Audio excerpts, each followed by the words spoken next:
আপনি কি হয়েছে ভিডিও করতেছেন কারণটা কি? আপনি কি হয়েছে? আপনি ভিডিও করতেছেন কেন? আপনি ভিডিও করতেছেন কেন? আপনি ভিডিও করতেছেন কেন? আপনি ভিডিও করতেছেন কেন? এখানে কি আপনি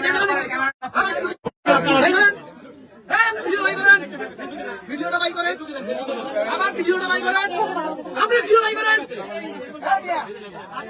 ভিডিও বাই করেন, ভিডিও বাই করেন, ফালতু মেয়ে, কঠিন ফালতু মেয়ে। দোকানদারের সাথে রাস্তা বন্ধ করে ফাইন করতে হবে, রাস্তা বন্ধ করে ফাইন করতে হবে। আপনি হচ্ছে যদি ওদের মীমাংসা করেন তাহলে ভালো কথা, আর যদি না হন তাহলে আপনি নিজে চাঁদাবাজি মামলা খাবেন।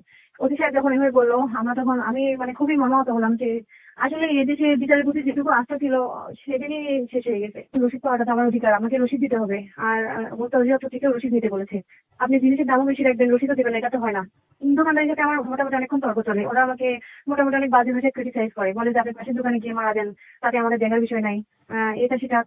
যাই হোক, অনেক বাজে ভাষায় কথা বলার পর আমি আমার হাজবেন্ডকে কল করি। তো আমার হাজবেন্ড বলে যে তুমি এক কাজ করো, ওনারা রসিদ দিবে না, তুমি এখন ওখানে কি করবো, আমাদের সাথে কি করার আছে, তুমি একটা ভিডিও করো, তুমি জিনিসটা কত টাকা দেখিয়েছো, আর হচ্ছে কোন দোকান, আর দোকানের কি নাম ঠিকানা, মানে ডিটেলস ভিডিও করে নিয়ে ওখান থেকে চলে আসো। তখন আমি আমার ফোন বের করি, আর আমি ভিডিও একটা লাইভে চলে আসি আর কি। ভিডিও করছিলাম, এই অবস্থায় হঠাৎ দোকানদাররা আমার করে মানে আক্রমণাত্মক মনোভাব নিয়ে সবাই তেড়ে আসে। আশেপাশের দোকানদাররা সবাই একসাথে তেড়ে আসে, যেটা ভিডিও তো আছেই। ওনারা তেড়ে আসে, বলে হাত থেকে মোবাইল ফোন কেড়ে নেয়, বলে আমাকে চোখ বলে গণপিটুনি দেওয়ার জন্য ওরা একরকম মানে উদ্যুক্ত হয়ে পড়ে। যে সবাই বলে যে এই মেয়েটাকে ফোন কেড়ে নেওয়ার পর সবাই একসাথে চোর চোর বলে চিল্লান দিবে, আর একে গণপিটুনি দেওয়া হবে, একে রাস্তায় একে সাইজ করতে হবে, যেগুলো ভিডিওতে আছে স্পষ্ট। তো আমি আমার হাজবেন্ডকে নিয়ে থানায় যাই। থানায় গেলে ওই নুনকে বলে যে আমি অপরাধী, বলে যে অপরাধ তো আপনি করেছেন, আপনি ভিডিও করলেন কেন? তো আমি বললাম যে আমি ভিডিও করলাম, মানে ভিডিও না করলে তো আমার কাছে কোনো প্রুফ থাকতো না, আর আমাকে সাথে যে এত অন্যায় হলো, আমি কি নিয়ে কি প্রমাণ নিয়ে আপনাদের কাছে বিচার চাইতে আসতাম? তো বললো আপনাকে যখন রসিদ দেয় নাই, আপনি তখন থানায় আসতেন, আপনি হচ্ছে আমরা থানা থেকে গিয়ে আপনাকে রসিদ নিয়ে দিতাম। তো উনি আমাকে কথা বলার সুযোগই দিচ্ছিল না। ওই এসআই বলতেছে যে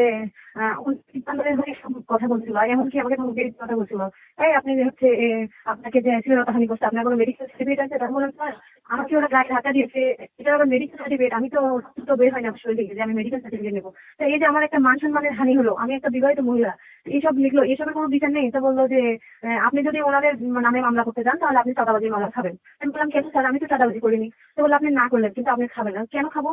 বলছে কারণ ওরা ওই মামলা আপনার নামে করবে। আমি বললাম তাহলে পুলিশ প্রশাসন আপনারা কি করবেন? আপনারা তদন্ত করে দেখবেন যে ঘটনা আসলে কি। একটা লাইভ ভিডিও 30,000 মানুষের মতো অলরেডি দেখে ফেলছে, আপনারা নিজেরাও আইনের লোক, আপনারাও দেখবেন কি হয়েছে ঘটনা। চাঁদাবাজির মামলা দিয়ে দিলাম, হয়ে গেল। আমার সাথে যে একটা বলবো, তো বললো দেখেন আপনি এখন কি করবেন সেটা আপনি এখন দিবে জানান। আপনি হচ্ছে যদি ওদের মীমাংসা করেন তাহলে ভালো কথা, আর যদি না হন তাহলে আপনি নিজে চাঁদাবাজি মামলা খাবেন। অতি সাহেব যখন এভাবে বললো, আমি মানে খুবই মর্মাহত হলাম যে আসলে এই দেশে বিচারের প্রতি যেটুকু আস্থা ছিল সেদিনই শেষ হয়ে গেছে।